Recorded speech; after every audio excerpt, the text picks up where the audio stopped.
믿음 백성 8번째, 오늘 제목을 우리 같이 한번 읽겠습니다. 시작. 성도다움을 유지하려면.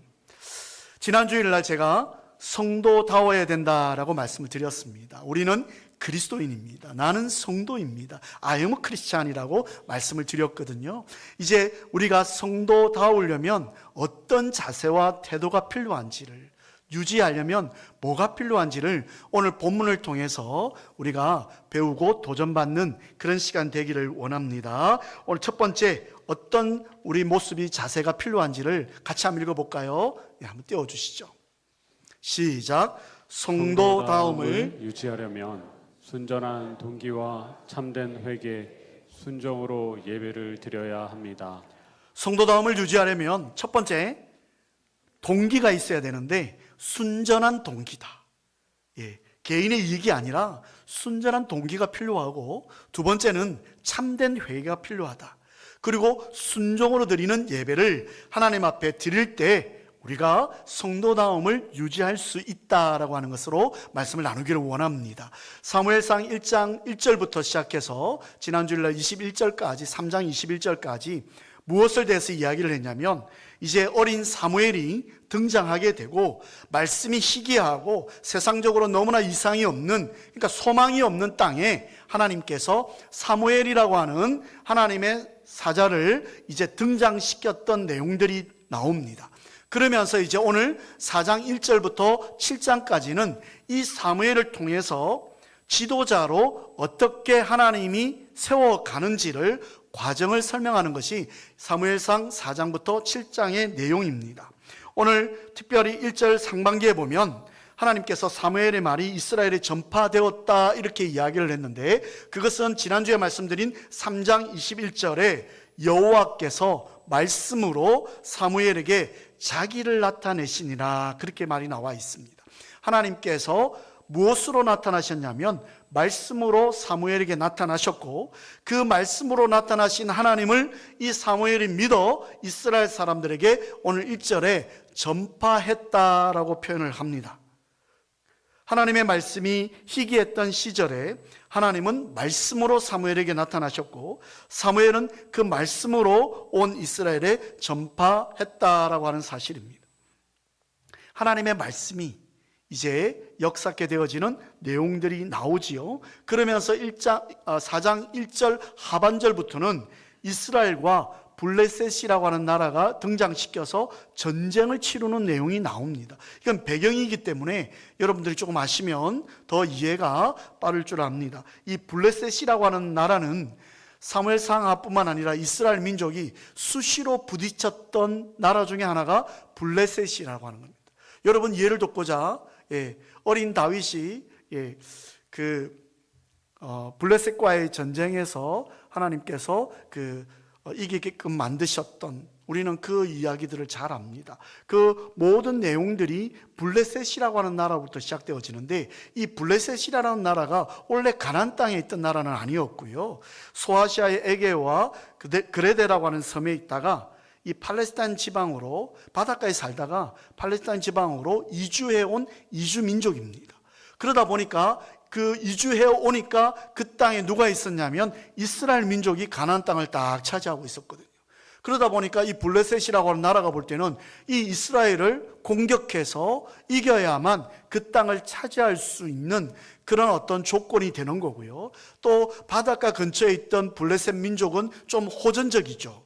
우리도 왜 바닷가 지방의 근처에 사시는 분들 보면 이 바다 이렇게 해풍이라든지 그 다음에 파도를 이렇게 거치다 보니까 굉장히 뭐라고 할까요? 조금 성격도 좀 급하고, 그죠? 좀 굉장히 뭔가 좀 이렇게 호전적인 그런 모습들을 봅니다. 저 역시도 이제 여러분 사투리를 잘 안 쓰려고 굉장히 애를 많이 쓰는데, 한 번은 친구가 올라왔어요. 친구가 올라오니까 이 친구가 막 사투리를 막 쓰는 거예요. 근데 제가 또 또 이렇게 받아줘야지. 그러지 않고 제가 또 이제 다른 말로 하면 너 서울 온 지 얼마 됐다고 너 그러냐 변했다 이렇게 할까봐 또 전철 안에서 둘이가 막 굉장히 친한 척으로 막 사투리를 이야기를 했어요. 그랬더니 어떤 분이 오시더니 저한테 조용히 어깨를 이렇게 젊은이들 싸우지 말게나. 그러시는 거예요. 그러니까 우리 사투리 한 게 막 이렇게 막 다투는 것처럼 보였나 봐요. 제가 왜 이 이야기를 드리냐면 블레셋 민족은요, 뭔가 호전적이기 때문에 자기들이 생존을 위해서라도 이스라엘을 이겨야 되고, 또 자기들은 뭔가 눈에 걸리면 차지해야 되는 그런 어떤 성향을 가지고 있는 민족이었다. 그래서 이스라엘하고 계속 부딪힐 수밖에 없는 그런 상황이었다라고 하는 것을 제가 지금 말씀을 드립니다. 오늘 그래서 이스라엘이요, 이 에베네셀이라고 한 곳에 이제 진을 쳤고, 또 이제 블레셋은 그 앞에 이제 진을 쳤는데, 이 에베네셀은 7장 12절에 블레셋과의 전쟁에서 승리한 후에 사무엘이 세운 미스바와 센사에 세운 돌 에베네셀하고는 다른 지명을 이야기를 합니다. 그러니까 무슨 지역을 이야기를 하는데요, 뜻은 도움의 돌이라고 하는 걸 우리가 잘 압니다. 그래서 이 에베네셀이라고 한 진을 치고 이제 블레셋과 이제 딱 이제 뭐라고 할까요? 전쟁을 앞두고 있는 상황이 오늘 본문의 배경입니다. 그래서 이제 1절에 이제 전쟁을 치르게 되는데요. 이스라엘이 블레셋과 전쟁에서 첫 번째 전쟁에서 4,000명이 전사를 합니다. 이때 당시에는 우리보다 지금 인구수가 굉장히 적은 상황이라 4,000명이라고 하면 지금의 우리가 말하는 4,000명보다 훨씬 더 많은 숫자로 개념으로 여러분이 보시면 될 것 같습니다. 그래서 4,000명이 전쟁에서 죽게 되어서 패하고 돌아옵니다. 그러니까 이 모습을 보고요, 이스라엘이 충격에 빠지죠. 왜냐하면 여러분에게 말씀드린 적이 있는 것처럼 이스라엘 민족은 지금도 신약을 믿지 않고 구약만 믿습니다. 그것도 모세 오경만 하죠. 창세기, 출애굽기, 레위기, 민수기, 신명기, 이 모세 오경만 그들은 믿습니다. 그래서 유대교라고 하는데요, 이 이스라엘은요, 선민 사상을 가지고 있습니다. 지금도 선민 사상을 가지고 있습니다. 여러분, 왜 이스라엘 지금 팔레스타인 지방에 지금 분쟁으로 힘들지 않습니까? 그 이유 중에 하나가 뭐냐면, 이스라엘 민족은 자기들이 하나님 앞에 선택받은 민족이다. 그래서 선민 사상을 가지고 있기 때문에 자기들 외의 모든 민족은 이방인이고 자기들보다 하등하다라고 하는 판단을 가지고 있기 때문에 지금도 전쟁을 치르고 있는 중이라고 보시면 됩니다. 근데 이스라엘 민족이요, 선민 사상을 가지고 있어요. 하나님이 자기들을 택했고, 그렇기 때문에 이 전쟁에서는 당연히 어떻게 해야 된다? 이겨야 된다는 생각을 가지고 있었는데, 그것도 이름도 얼굴도 제대로 모르던 블레셋이라고 하는 나라에 첫 번째 전쟁에서 4,000명이 죽고 돌아옵니다. 충격에 빠지죠. 여러분, 20세 이상의 남자 장정이 전쟁에 참여를 했다면, 거기서 4,000명이 죽었다면 그와 관련된 가족들만 해보십시오. 얼마나 많은 가족들이 있겠습니까? 그리고 이렇게 뭐랄까요? 친척들, 또 아는 친구들, 이렇게 따지면 아마 이 패배는 이스라엘 민족에게 굉장히 상처가 되었을 것입니다. 그래서 그 패배를 하고 돌아온 뒤에 이 이스라엘 장로들이 모입니다. 지금으로 말하면 원로들이죠. 원로들이 모여서 3절에 뭐라고 이야기하냐면, 여호와께서 어찌하여 우리에게 오늘 블레셋 사람들 앞에 패하게 하셨는고, 이렇게 이야기합니다. 조금 더 사실적으로 표현을 하자면, 우리가 당연히 이겨야 되는데 어떻게 하나님께서 이 블레셋이라는 나라에, 이름도 뜻도 모르는, 근본도 모르는 이 나라에 선민 사상을 가지고 선택받은 우리를 패하게 하셨는지 이해가 안 된다. 이건 있을 수 없는 일이다. 이렇게 지금 이스라엘 원로들이 한탄을 하고 있는 것이 오늘 본문에 나옵니다. 그러면서 그들이요, 다시 계획을 짭니다. 아, 우리가 뭔가 실수를 한 게 있구나. 그게 뭘까? 고민하다가 전략을 만들어낸 게요, 실로라고 하는 곳에 하나님의 법궤, 언약궤를 갖다 놓은 것이 생각이 난 거예요. 그래서 이 법궤를, 다시 언약궤를 가져와서 두 번째 전쟁에 언약궤를 앞세워서 전쟁을 치르면 우리가 이 패배를 이기고 승리할 것이다, 이렇게 생각하고 법궤를 가져옵니다. 여러분 잘 알고 있는 것처럼 이 언약궤는 무엇이냐면, 여호수아 장군이 여리고성 정복할 때에 언약궤가 맨 앞에 나갔죠. 맨 앞에 나가고 그들이 여리고성에 있는 사람들과 전쟁을 치르지 않았습니다. 하루에 한 바퀴씩. 제가 여러분의 표현을 쉽게 하자 그렇게 이야기했잖아요. 다 같이 돌자 동네 한 바퀴. 이래가지고 동네 한 바퀴 돌고, 그 다음날도 동네 한 바퀴 돌고, 마지막 7번째는 7바퀴를 돌고 와 하고 소리쳤을 때 어떻게 됐죠? 모르시면 고개 끄덕하시면 됩니다. 모르시면 그냥 팍 무너져 버렸죠. 그러니까 이스라엘 장로들이요, 그걸 생각했던 거야. 그렇지. 여리고성 전투에 승리했을 때, 무너뜨렸을 때 법궤가 앞으로 갔지. 요단강 건너갈 때도 법궤가 제일 먼저 갔는데 우리가 그것을 놓치고 우리끼리 갔으니까 졌다. 이렇게 이야기를 합니다. 여호와의 법궤가 하나님의 임재와 이스라엘의 승리를 보장한다라고 생각한 것, 이것이 여러분, 저는요, 이스라엘 장로들의 착각, 오판, 실수였다라고 말씀을 드립니다. 오해는 마시고요, 하나님의 법궤는 하나님이 임재하는 곳은 맞습니다. 그런데 그 법궤가 마치 마술 상자나 부적과 같은 것은 아니라는 거죠.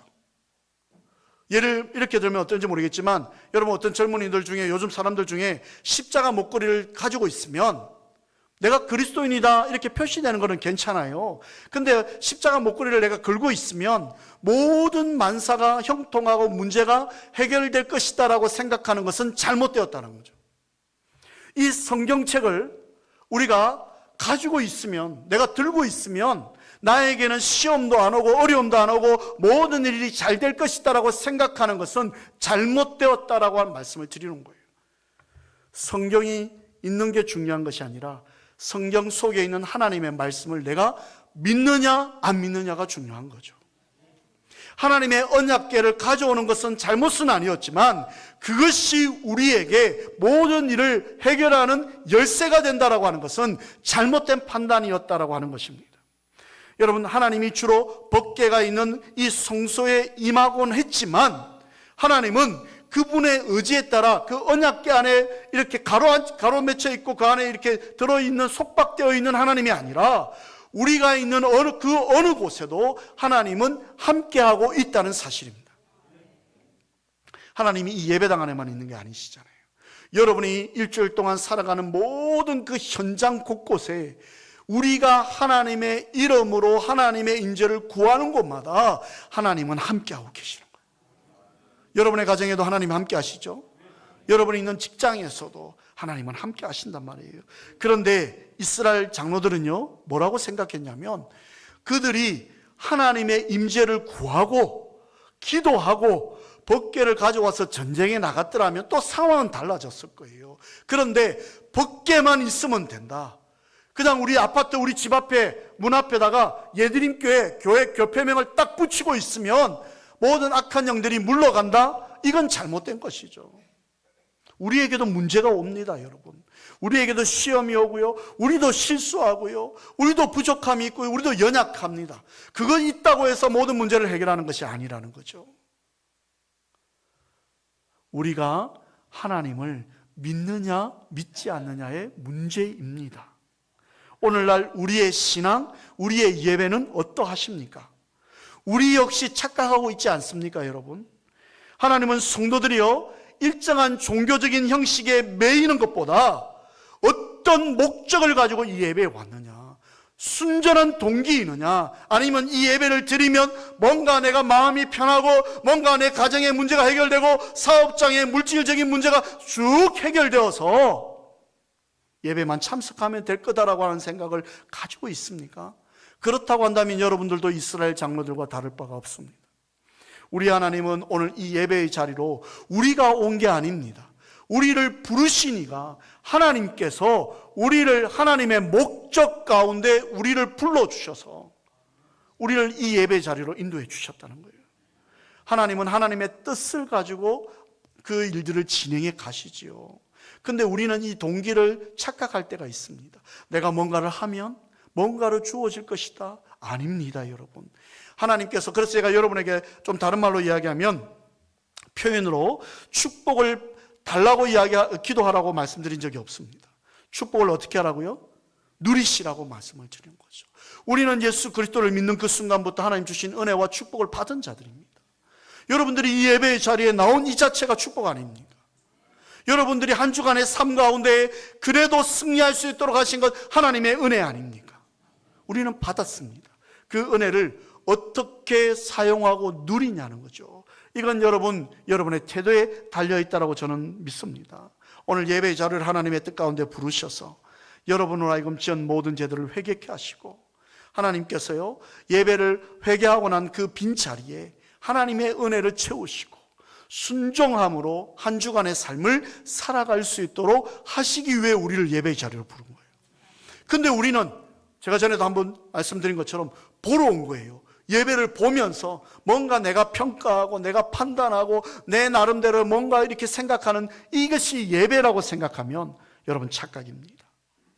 오늘 우리 하나님은 우리로 하여금 순전한 동기로 예배드리는 것을 원하십니다. 그 순전한 동기가 또 다른 말로 뭐냐? 나는 너의 하나님이 되고 너희는 내 백성이 되리라. 우리 하나님이 그래서 내가 너를 지명하여 불렀다니 너는 내 것이다. 이거 알려주시려고 우리를 예배 자리로 부른 거예요. 그러면 우리는 어떻게 해야 됩니까? 순전한 동기가 뭡니까? 감사합니다.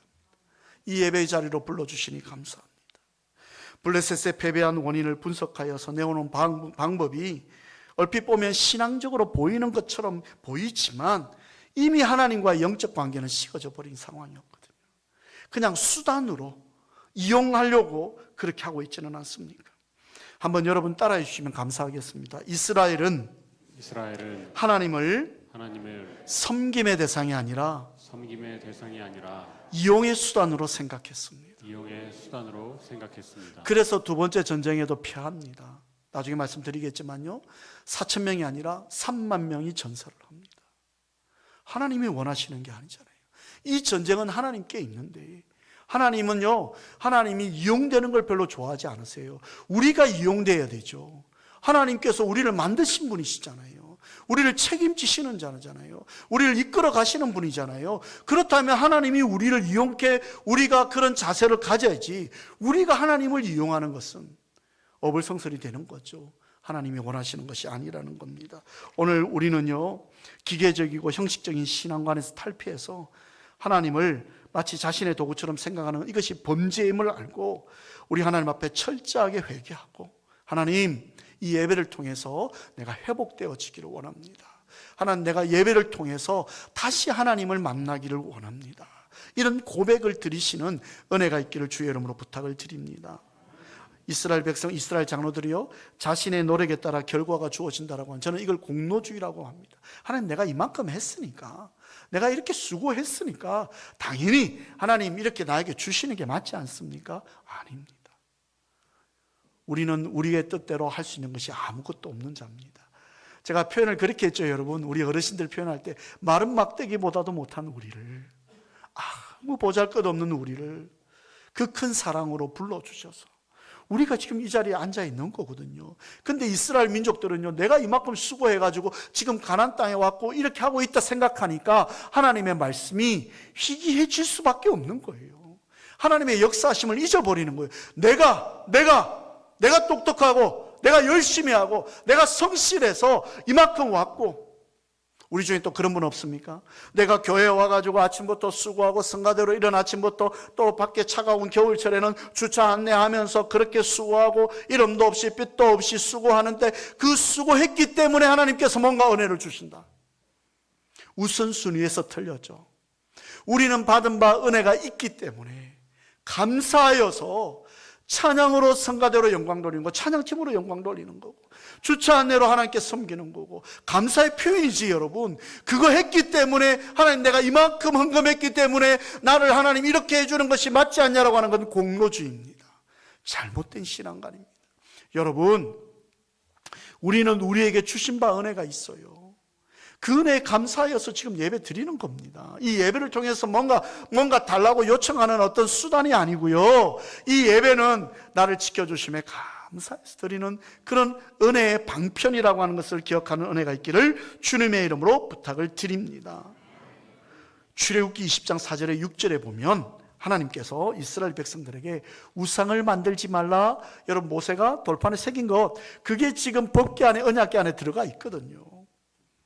하나님의 임재를 상징했단 말이에요. 그런데 그 우상을 만들지 말고 섬기지 말라고 했는데 지금 이스라엘 민족이 뭐 하고 있냐면 이 언약궤, 법궤를 우상으로 만들고 있어요. 교회에 어떤 무엇인가 상징은 있지만 그것이 우리를 뭔가로 바뀌고 뭔가를 회복시키는 건 아닙니다. 오직 하나님의 은혜죠. 여러분, 자꾸만 수단으로 만들지 않기를 주의 이름으로 부탁을 드립니다. 순전한 동기가 이 예배 가운데 있기를 원합니다. 하나님, 그냥 나를 불러주시니 감사합니다. 나의 삶에 대한 감사, 회개. 하나님, 그런데도 불구하고 제가요 한 주간 동안요 하나님의 마음을 아프게 했습니다. 주님을 또 십자가에 못 박게 만들었습니다. 용서해 주십시오. 하나님보다도 내가 더 사랑하는 것이 있었습니다. 회개가 일어나야 되고요. 그래서 어떻게 합니까? 무슨 말씀을 하시든지 말씀하시옵소서. 내가 그대로 순종하겠습니다. 그럴 때 하나님이 역사하시는 거잖아요. 근데 지금 이스라엘 장로들은요 그게 아니에요. 자기들이 뭔가 해가지고, 여러분 언약궤를 가지고 와서 만약에 승리했다 그러면 이스라엘 백성들이 어떻게 할까요? 하나님이 하셨다라고 찬양할까요? 아닙니다. 이스라엘 장로들이 뭐라 할까요?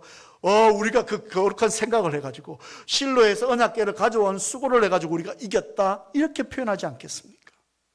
오늘 이 예배가 여러분의 목적이 주가 되는 예배가 아니라 하나님의 목적이 주가 되는 예배가 되기를 주님의 이름으로 부탁을 드립니다.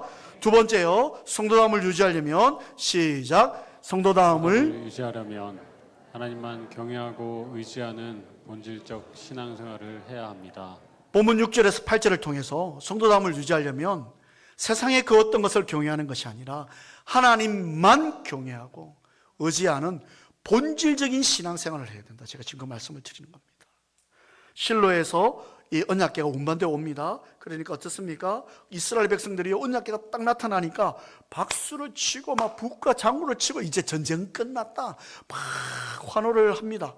근데 그 적진에 있는 블레셋 군인들이 딱 볼 때는요, 야, 저들이 왜 저러냐 알아보니까 언약궤가 왔다더라. 그러면서 이 블레셋 사람들이 두려워합니다. 왜냐하면 이스라엘 민족이 출애굽해 오고 가나안 지금 오는 모든 정복 전쟁 가운데 이 언약궤 법궤가 앞장서서 승리했다는 것을 블레셋 사람들도 알고 있는 거예요. 그래서 이들이 하나님을 의식하고 지금 두려움에 빠져 있습니다. 이스라엘 장로들과 같이 여호와의 궤는 하나님께서 함께 계시고 저들의 신이 막강한 신이다라고 하는 걸 블레셋 사람도 인정을 했어요. 그런데 여러분, 이스라엘 민족은 그게 아니었어요. 하나님을 두려워하고 자기들이 뭘 잘못했는가를 지금 판단하기보다는 뭔가 상징적인 걸 내세워서 그거로 하여금 자기 만족을 추구하려고 하는 이스라엘 모습들이 지금 오늘 본문에는 나옵니다. 언약궤 앞세운다고 제가 아까 말씀드렸죠? 하나님이 자동적으로 함께 하시고 승리를 안겨주시지 않습니다. 우리가 교회 나온다고 출석했다고 예배 드렸다고 이번 한 주간 동안 여러분 어려운 일이 일어나지 않을 것이다, 그런 착각은 안 했으면 좋겠습니다. 어려운 일이 올 수 있죠. 욥도 그랬잖아요. 욥이 하나님 앞에 뭘 잘못했습니까? 온전한 순전한 믿음을 가지고 살았던 욥에게도 시험과 어려움이 왔습니다. 목적은 그거죠. 하나님께서 우리로 하여금 더 큰 신앙의 모습을 보이기 위해, 연단하시기 위해 어려움이 올 수도 있고요, 또 문제보다 더 크신 하나님께서 어려움을 통해서 하나님을 더 우리로 하여금 의지하게끔 어려움이 올 수도 있습니다. 우리가 오해 안 했으면 좋겠습니다. 오늘 예배 드렸으니 이번 한 주간은 좋은 일만 있을 것이다. 물론 좋은 일 주어지겠죠. 힘든 일도 옵니다, 여러분. 근데 그 힘든 일이 우리로 하여금 더 큰 일들을 보게끔 하실 거다. 하나님 그걸 보게끔 하시는 거죠. 성도는 겉으로 드러나는 형식적인 신앙으로 넘어지면 안 됩니다. 하나님만 전적으로 경외해야 됩니다. 이스라엘 민족이요, 지금 어떤 상황이었냐면, 여러분이 또 아셔야 되는 것은 언약궤가 와 있긴 합니다. 그런데 이때 당시에 이스라엘 민족이요, 가나안 족속들과 혼인하지 말라고 했던 모세를 통해서 하나님께서 부탁했던 약속을 어기고 가나안 족속들과 혼인했던 사람도 나왔고, 그러다 보니까 그 여인들이 믿던 이방신들을 동시에 지금 믿고 있는 상황입니다. 그러니 하나님의 말씀이 시기할 수밖에 없는 거죠. 우리가 이 세상 살아가면서 하나님을 의지한다고 이야기하면서 여러분, 때로는 물질과 건강과 환경과 어떤 수단과 도구를 또 의지하고 살아가고 있지는 않습니까? 하나님만 의지하는 게 아니라, 주님만 바라보는 게 아니라, 주 바라보면서 하나님 이것도 필요하고요, 저것도 필요하니 그것도 보겠습니다, 롯의 아내처럼 세상 소돔과 고모라를 바라보는 이중적인 신앙의 모습을, 잣대를 가지고 살아가고 있지는 않습니까? 오늘 우리 하나님은요, 뭘 원하시냐면, 나만 바라봐, 나만 바라봤으면 좋겠어, 나는 너의 하나님이다, 너는 나를 바라봐. 내가 책임질게 이거거든요. 근데 이스라엘 민족이 법궤를 가져온 거는요, 여러분 오해가 없었으면 좋겠고요, 자기들이 지금 또 다르게 믿는 이방신의 일종의 어떤 생각을 가지고 있는 거예요. 그러니 하나님께서 역사하시겠습니다. 그랬다면 이스라엘 민족이요, 자기들이 섬기는 신들을 다 부셔버리고 하나님의 전에 와서 엎드려서 회개 기도하고 법궤를 가지고 전쟁에 나갔더라면 성패는 달라졌을 것입니다. 우리는 하나님이 어떤 분이고 어떤 일을 행하시는지를 날마다 기억해야 될 이유가 있습니다. 우리가 하나님을 기억하면 하나님도 우리를 기억하신다고. 나는 너의 하나님이 됨이라. 그죠? 하나님은 우리에게 그 이야기를 했습니다. 위기 때 건져주신다고 이야기를 했습니다. 환난 날에 나를 부르라. 내가 너를 건지리니 네가 나를 영화롭게 하리라. 하나님 약속하셨잖아요. 무슨 일을 만나든지 만사 형통하리라.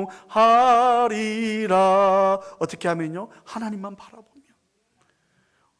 힘든 일이 올 때마다 세상을 바라보는 것이 아니라 내 실력을 믿는 것이 아니라 하나님만 바라보면 하나님은 우리를 돌보시고 인도하시는 분이심을 잊지 않으시기를 주님의 이름으로 부탁을 드립니다.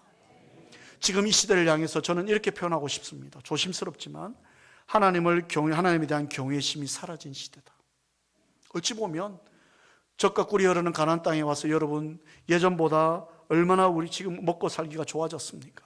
우리의 선배 때는 먹고 사는 것이 문제가 됐던 시대였습니다. 그래서 자고 나면 아침에 일어나면 잘 주무셨습니까? 하고 또 인사할 때 뭡니까? 진지 드셨습니까?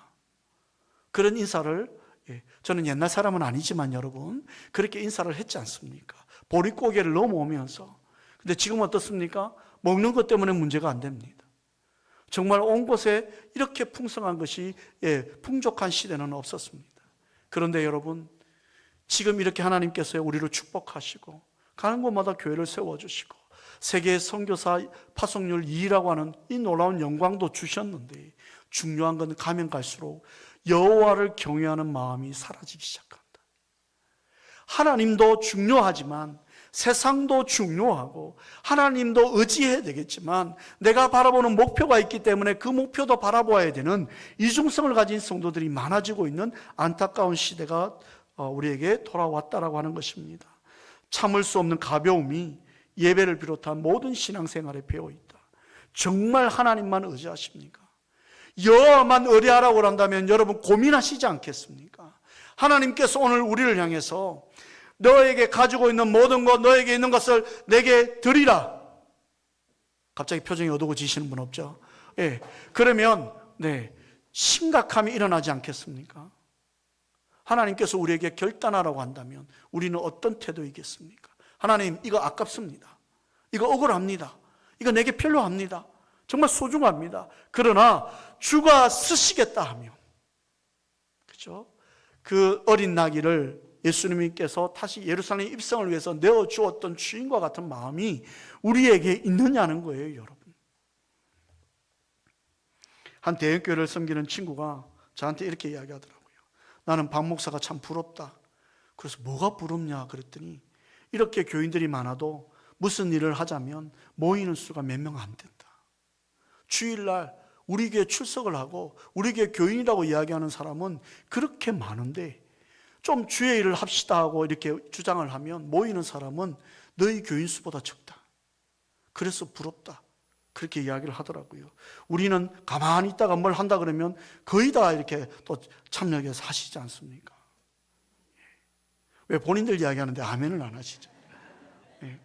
우리 유치부 전사님한테 제가 그랬어요. 우리 교회를 지원하게 된 이유가 뭐냐? 그랬더니 홈페이지에 설교를 보고 성도님들 모습을 보니까 따뜻함이 느껴지더라는 거예요. 그죠? 정말 그렇습니까? 예. 여러분, 우리가 하나님만 경외하면 우리 중에 여러분 표정이 죄송한 이야기지만 저를 비롯해서 그렇게 인상이 좋은 분들이 많지 않아요. 예. 그런데 예수 믿고 나니까 인상이 바뀐 거죠. 저도 여러분 제가 우리 누가 그러더라고요. 맨날 목사님 이렇게 싱글방글 이렇게 웃습니까? 제가 안 웃으면 심각합니다, 여러분. 예, 눈 작지요. 예, 그리고 인상 쓰면 별로 표정이 안 좋습니다. 예, 그래서 이것도 얼마나 하나님의 은혜인가, 주의 은혜인가 생각해 봅니다. 여러분, 하나님께서 우리에게 하나님만 의지하게 하면 하나님이 우리를 어떻게 하시죠? 책임지시는 거예요. 이스라엘을 책임지시는데 지금 이스라엘은요, 엉뚱한 짓을 하고 있는 거예요. 하나님과 세상을 동시에 섬기는 거예요. 오늘 우리가 하나님을 경외하지 않는 교회와 성도는요, 하나님께서 인도해 가시지 않습니다. 오늘 우리가 하나님을 향한 경외심을 가졌으면 좋겠습니다. 주님만이 나의 힘이시고, 주님만이 나의 목적이시고, 주님이 나의 인생을 책임지십니다라는 고백을 드리면, 여러분, 우리 어린아이가 어디 밤길을 갈 때요, 무슨 밤길을 갈 때요, 어떻습니까? 아빠 옆에, 엄마 옆에 탁 달라붙잖아요. 안 붙으면 여러분, 그 아이를 좀 병원에 진단을 받아볼 필요가 있습니다. 아이가 탁 달라붙잖아요. 왜 그랬죠? 무서우니까. 달라붙으면서 어떤 마음이죠? 엄마 아빠는 나를 책임질 거라고 하는 마음을 가지고 달라붙잖아요. 마찬가지입니다. 우리 하나님 앞에 우리가 탁 달라붙으면 우리 하나님께서 어떤 마음을 가지시겠죠? 아, 이 백성은, 이 성도는 나를 전적으로 믿구나. 그러니 어떻습니까? 엄마 아빠가 아이가 그렇게 달라붙으면 저리 떨어져, 이렇게 하는 부모는 없지요. 손을 꼭 잡겠죠. 내가 책임질 거야, 내가 너 문제를 해결해 줄 거야, 이러는 것처럼 우리 하나님도 여러분이 하나님 곁에 탁 달라붙으면 어떻게 하겠습니까? 하나님이 그래, 내가 책임져 줄게. 내가 너를 지명해서 불렀잖아. 너는 내 거잖아. 내가 책임져야 되잖아. 이러지 아니하시겠습니까? 오늘 그 은혜가 우리 가운데 있기를 주님의 이름으로 부탁을 드립니다. 마지막 세 번째요, 성도다움을 유지하려면 어떻게 해야 되는지 시작. 성도다움을 유지하려면 자기 뜻대로 행할 때 주어지는 하나님의 징계를 기억하고 오직 기도로 하나님의 뜻을 구해야 합니다. 9절에 11절, 자기 뜻대로 행할 때 주어지는, 제가 지금 우선순위를 이야기할 겁니다. 하나님의 징계가 있음을 기억해야 됩니다. 오직 기도로 하나님의 뜻을 구해야 됩니다. 여러분, 블레셋이요, 그 법궤가 왔다는 걸 보고 9절에 보면 뭐라고 이야기하냐면 대장부처럼 싸워라, 두려운 거예요. 그들도 하나님을 인정하는 거예요. 죽기 살기로 싸우지 않으면 우리가 이 유대인들의, 히브리인들의 종이 될 거 아니냐, 이렇게 지금 블레셋 사람들도 그렇게 표현을 합니다. 언약궤로 인한 두려움이 생명을 건 용기로 변한 거죠. 지금 블레셋은요, 이 언약궤를 통한 두려움이 오히려 이스라엘이 품어야 될 마음이었는데 이스라엘이 품지 않고 지금 블레셋이 그 마음을 풉니다. 하나님을 경외하지 않고 오로지 자신의 유익을 위해 하나님을 이용하려고 했던 이스라엘 민족, 여호와를 경외하는 것이, 그죠? 모든 지혜의 근본이라고 이야기했지 않습니까? 하나님은 죄를 회개하지 않고 오히려 종교적 형식에 치우치는 자들을 하나님은 기뻐하지 않습니다. 우리가 기억해야 되는 건요, 우리 하나님은 사랑의 하나님이십니다. 우리 하나님은 공의의 하나님이십니다. 우리 하나님이 책임지시기 때문에 우리가 잘못했을 때 하나님께서 어떻게 하실까요? 책임지시는 하나님이시라면 우리가 잘못했을 때 그냥 있으면 안 되시죠. 그건 책임지시는 하나님이 아니시잖아요. 책임지시는 하나님 태도가 아니잖아요. 우리가 잘못했을 때, 여러분의 자녀가 잘못했을 때 어떻게 합니까? 야단치시잖아요. 마사에 있는 그 말 조교하는 분들도, 말을 이렇게 그 훈련시키는 분들도 7번 당근을 주면 3번은 채찍질을 무조건 한답니다. 아무리 잘해도요. 왜요? 교만해질까 봐. 우리가 잘못하면 하나님께서 우리에게 징계하시겠죠.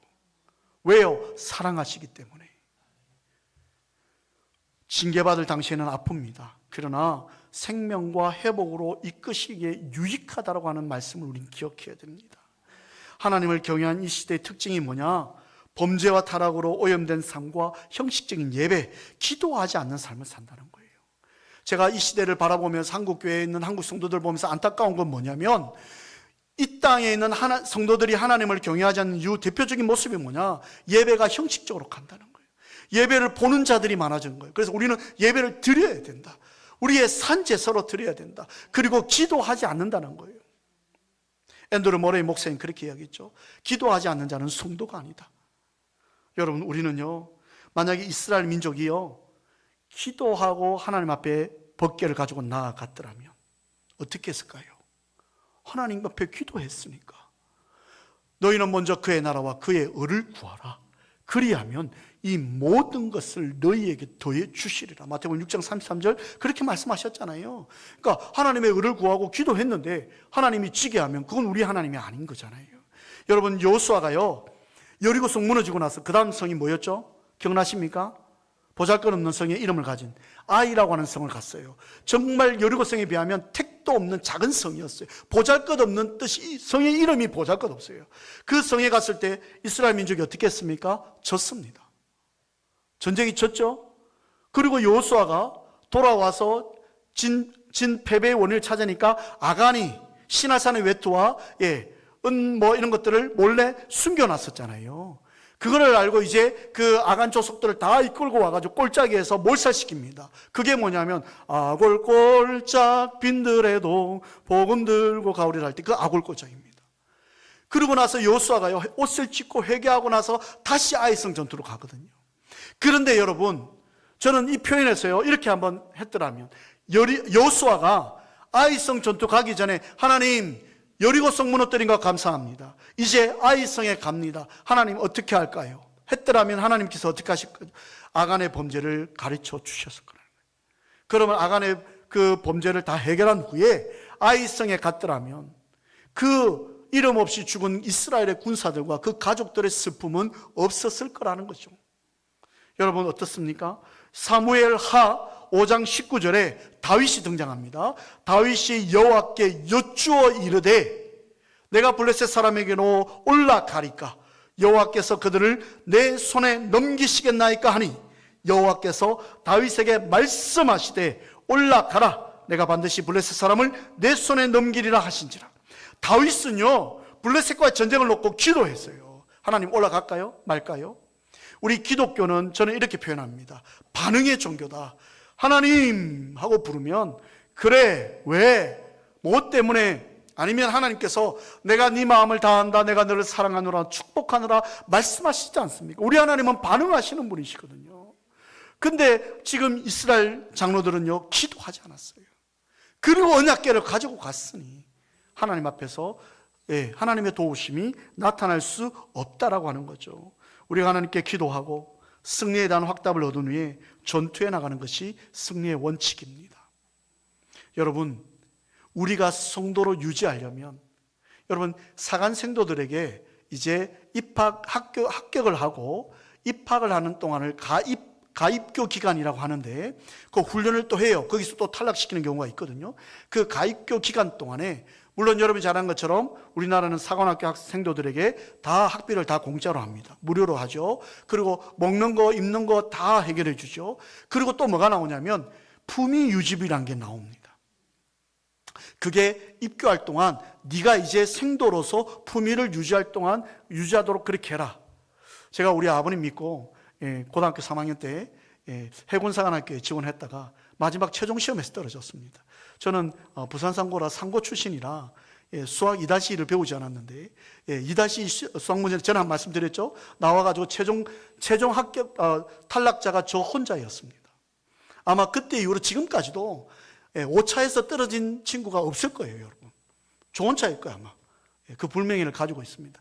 근데 그때 왜 제가 해군사관학교 입학하려고 했냐면, 아버지도 해군 출신이니까, 물론 그것도 있었겠지만, 이제 그 모집 요강이 나왔는데, 품위 유지비라는 게 딱 적혀 있었어요. 고3인 저에게, 와, 이게 뭔데? 품위 유지할 수 있도록 이렇게 해주나?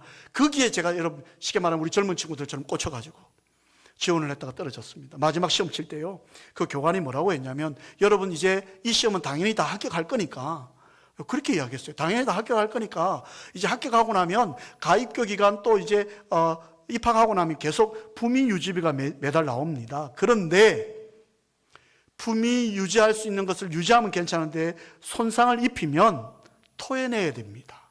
그리고 이제 학교에서 나가서 다시 군대를 가야 됩니다. 남자분들은 그렇게 이야기를 했어요. 우리에게 그리스도인이라고 하는 특권을 우리에게 주셨어요. 성도라고 하는 하나님은 좋은 특권을 주셨어요. 그래서 여러분이 기도하는 것마다 하나님께서 응답하실 뿐만 아니라 크고 은밀한 일을 주시잖아요. 얼마나 큰 품위 유지비를 받고 계십니까? 그런데 여러분, 하나님의 이름을 막는 데 일컬으면 토해내는 것처럼, 자격이 상실되는 것처럼 우리 그 모든 것들이 없어지는 거잖아요. 오늘 이스라엘 백성들이 그렇게 하고 있잖아요. 그래서 정신 바짝 차리시고 하나님, 성도로서 부끄럽지 않도록, 하나님의 이름을 부끄럽지 않도록 우리가 이 예배를 순전한 목적을 가지고 하나님 앞에 하나님만 의지하겠습니다, 결단하고 무슨 일을 하든지 기도하고 하나님 진행하겠습니다라고 하는 결단이 오늘 이 시간 우리 가운데 있기를 주님의 이름으로 축원을 드립니다. 우리 옆에 있는 분에게 이렇게 한번 권면을 했으면 좋겠습니다. 뭐라고 권면하냐면, 순전한 동기와 참된 회개와 순종으로 예배를 드리셨습니까? 한번 질문을 해보죠. 순전한 동기와 예배를 드리셨습니까? 웃으시는 분은 약간 찔리시는 분이죠. 한 번 더 고면할 때요, 이렇게 했으면 좋겠습니다. 오직 하나님만 경외합시다. 이렇게 하고. 오직 하나님만 경외합시다. 인사가 아니라 했습니다. 성도의 입술은 권세가 있습니다. 그래서 마지막으로 한 번 더 고면할 때요, 이렇게 했으면 좋겠습니다. 먼저 기도로 하나님 앞에 나아가겠습니다. 아멘이십니까? 어떤 일든지 기도하고 나가시는 저와 여러분 되기를 원합니다. 찬송가 352장 부르고요, 우리 한 1, 2분간 짧게 기도할 텐데, 하나님, 내가 이 예배를 수단으로 삼지는 않았습니까? 내게 주신 직분을 수단으로 삼지는 않았습니까? 용서해 주십시오. 참된에게 또 이 순종함으로 주님을 섬기게 해 주십시오. 하나님보다 내가 앞서가지 않았습니까? 그렇게 하고 이번 한 주간을 지켜달라고 이 찬양 우리 드리고 우리 기도하겠습니다. 우리 박수며 찬양할까요? 십자가 군병들아, 십자가 군병들아, 주 위에 일어나 기들고 앞서나 담대히 싸우라, 담대히 싸우라. 주께서 승전하고 영광을 얻도록 그분의 거느리사. 우리 4절 하겠습니다. 4절입니다. 십자가 군병들아, 십자가 군병들아, 주 위에 일어나 이날에 접전하고 곧 해가 부르라. 승전한 군사 영생을 얻으며 영광의 주와 함께